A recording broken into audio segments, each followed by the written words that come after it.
this topic really is like a few bullet points here. First of all, is just remember to keep your eyes open on what's happening when you migrate, when you're doing your performing your strategy as well.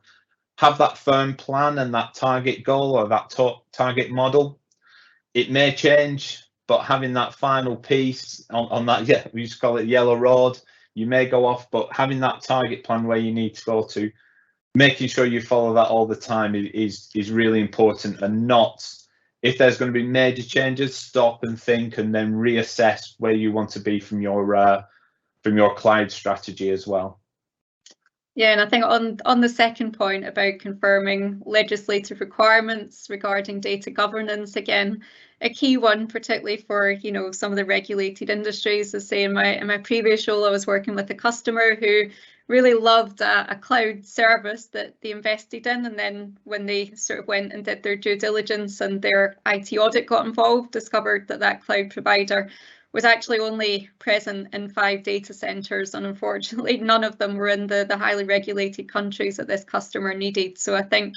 doing that due diligence, particularly for, you know, the countries that we all know have special requirements like Germany and China, some of the Middle East, just making sure you do that due diligence, asking the cloud provider to prove that they have locations in those regions, asking where the data is going to be, you know, transferred to and from, if that's applicable to your service that you're using, because without doing that, that can become very painful later on, because with the best will in the world, cloud providers are not able to, you know, necessarily just spin up in certain locations as soon as a customer asks for it, and you don't want to be the customer that's kind of subject to delay or trying to find an alternative to the provider that you've chosen.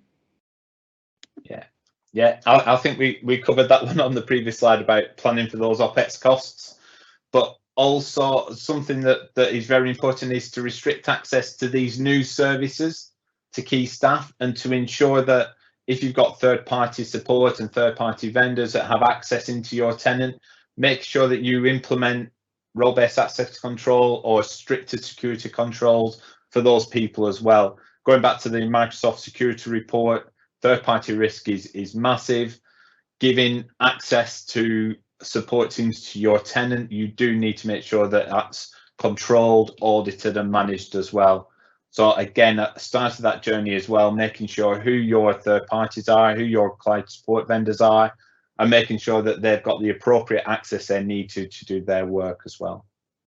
Yeah, and then I think finally, kind of sticking to your plan for your cloud and not assuming anything, I think are really important. Phil and I were talking about this just the other day. You know, I think some of the potential kind of risks that people might not initially see when using the cloud is, you know, sometimes there's additional charges for services that you turn on that you might not be expecting charges from. I was sharing with Phil the other day, I've got a friend who owns a startup who decided to put all of her services into one of the cloud providers, and then a few months later was horrified at the credit card bill she received for turning on what she thought were fairly low cost services, and then promptly had to go and turn some of them off. So I think just not assuming that anything's free or low cost, whatever sort of, you know, services you're turning on, check what the charges are, or, you know, what the limitations are. Sometimes if you go over a certain limit of data transfer, you then incur the charges. And I think just some of the things above, you know, don't assume because it's a big cloud provider that they're going to have